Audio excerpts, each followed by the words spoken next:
নদীর নাম তুলাতলি। তবে তুলাতলি নাম কেন হয়েছিল সেই ইতিহাস জানা নেই, লেখা নেই কোনো ইতিহাসের পাতায়ও। তবে তুলাতলি নামটি প্রচলিত রয়ে গেছে। বাংলাদেশ মূলত নদীনালার একটি দেশ, তার মধ্যে অন্যতম হচ্ছে বরিশাল। কারণ ধান নদী খাল এই তিনে বরিশাল, আর নদী খাল পুকুর ডোবাই হচ্ছে বরিশালের ঐতিহ্য।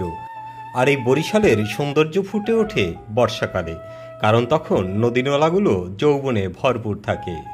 উত্তলা যৌবন প্রত্যেকটি নদী পুকুর ডোবায় যেন উপচে উপচে পড়ে। তাই প্রাকৃতিক সৌন্দর্য দেখতে হলে বর্ষাকালে চলে আসবেন বরিশালে, দেখবেন নদীর সৌন্দর্য।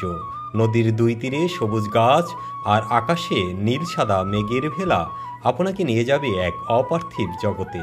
আমরা আজকে পার হচ্ছিলাম বাকেরগঞ্জের তুলাতলি নদী।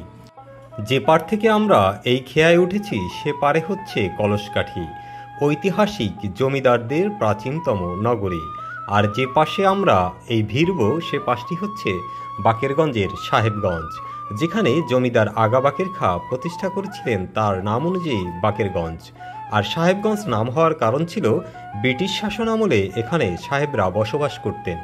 বর্তমানেও কিন্তু এখানে সাহেবরাই বসবাস করেন, কারণ বাকেরগঞ্জের উপজেলা পরিষদটি এই সাহেবগঞ্জেই অবস্থিত। তাই আপনাদেরকে দেখানোর চেষ্টা করলাম ট্রলারে বসে আমার ক্যামেরায় ধারণ করা এই অপরূপ সৌন্দর্য।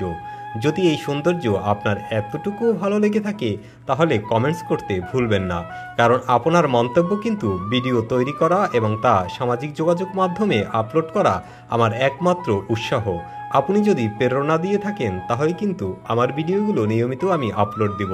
অবশ্যই আমার পেজটি আপনারা ফলো দিয়ে কাছে থাকবেন, আর ইউটিউবে দেখে থাকলে চ্যানেলটি সাবস্ক্রাইব করে বেল বাটনে অন করে দিবেন, তাহলে আপনার পরবর্তী ভিডিওগুলো আপনি দেখতে পারবেন।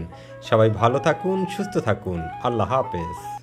দক্ষিণে যে অঞ্চল প্রথম আপনার পাবে সেটা হচ্ছে বাকেরগঞ্জ, এরপরে পটুয়াখালী, কলাপাড়া এগুলো তো রয়েছে, সেখানেও কিন্তু অসংখ্য নদী রয়েছে। তো আমরা কলসকাঠি খেয়া পাড়িয়ে এপারে এসে পড়েছি। এপারে হচ্ছে আমাদের সাহেবগঞ্জ, যেখানে সাহেবরা বসবাস করতো, এখনও সাহেবরা থাকে, কারণ উপজেলা প্রশাসন এখানে, সেখানে কিন্তু সাহেবরাই বসবাস করছে।